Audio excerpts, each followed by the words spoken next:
New podcast, The East Asian Way of War. We'll start, just to clear the decks, with some clarity about what the struggle between Taipei and Beijing, some will say between Taiwan and China, or more precisely between the Republic of China on Taiwan and the People's Republic in Beijing on the mainland, is all about.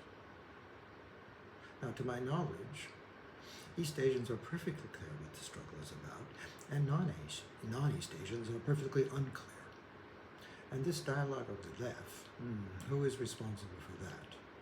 And if I want to be bad about this from the outside, the American, to some degree the English, but certainly the American attitude is, we will understand East Asia as long as we don't have to understand it.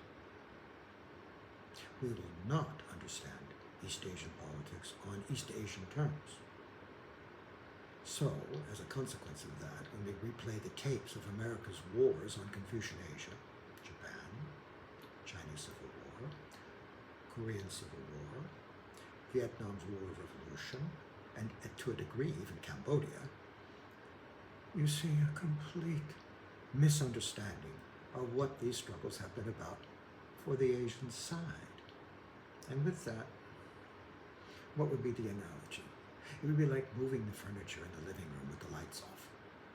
And this American policy makers, American pundits, American journalism, American academe, and Americans have all conspired in an insistence that the world must be understood on our terms and only in our terms, which is all dandy as long as the world's willing to go along. And Confucian Asia has never been willing to go along. Consequence? The Pacific War, the American victory over Japan, consistently misunderstood how the war ended and why.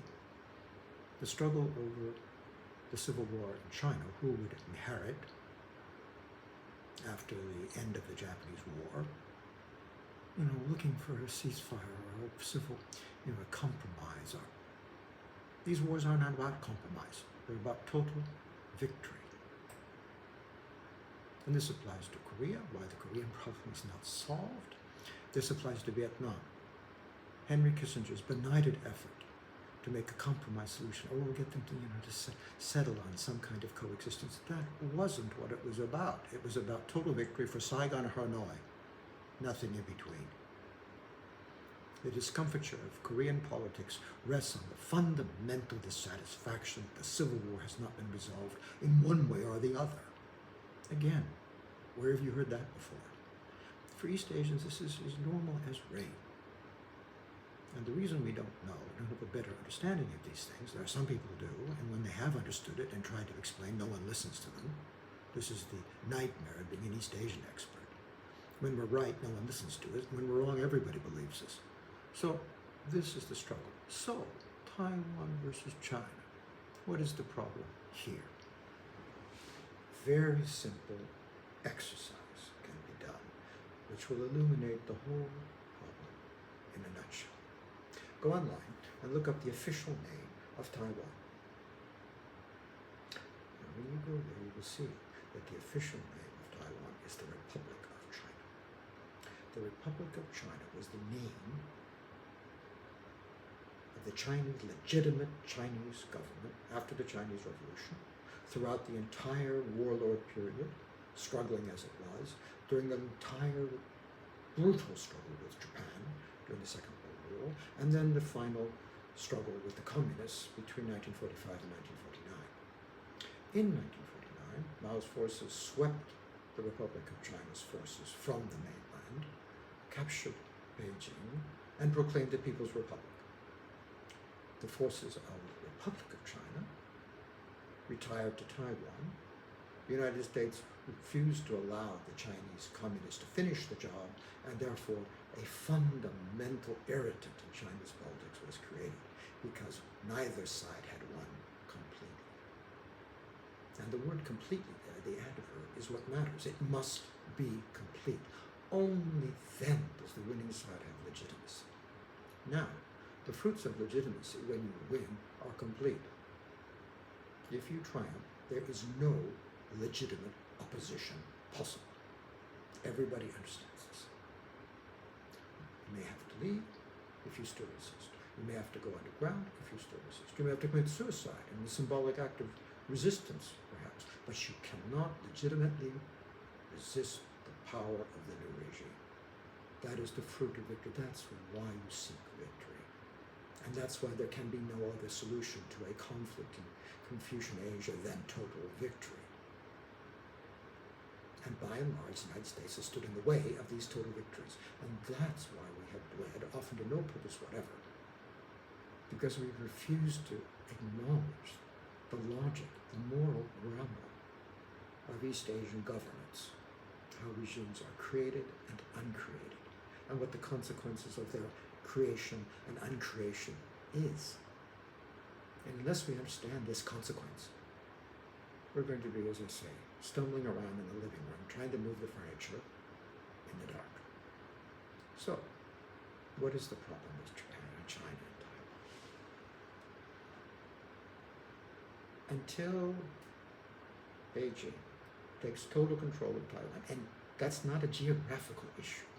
It is to eliminate the Republic of China as any claimant on legitimate rule of China in its totality. So, for example, let's assume the Chinese forces overran Taiwan, the mainland, the People's Republic, and the government fled, let's say, to San Francisco, and there opened up offices of a government in exile. The legitimacy, the challenge to People's Republic legitimacy would remain.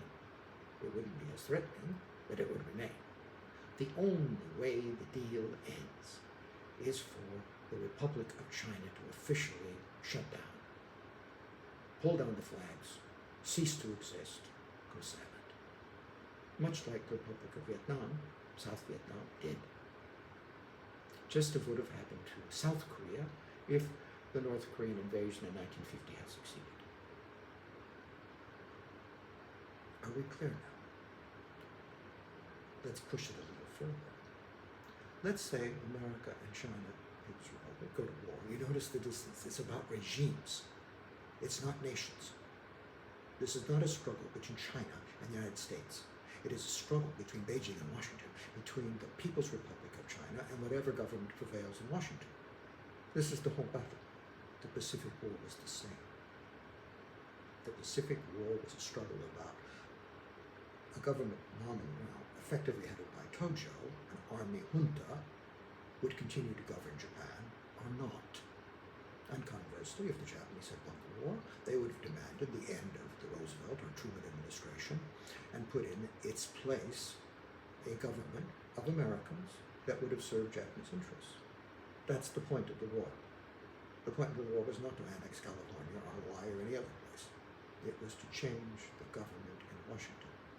Just as in the Japanese mind, the struggle with Washington as the Pacific War came to an end was about changing the government in Tokyo. Japan versus the United States, no. This is a misconception. And the same will apply to any struggle between the United States and China. It's not a struggle between the Chinese people and the American people. It's a struggle between two governments. And to see who survives and who flourishes and who triumphs. And it is about that and nothing else, strictly speaking, in Confucian terms. So, as long as the Republic of China exists in any form, the Chinese Civil War is unresolved. The Confucian irritant frustration with that will persist. And Americans are oblivious to this.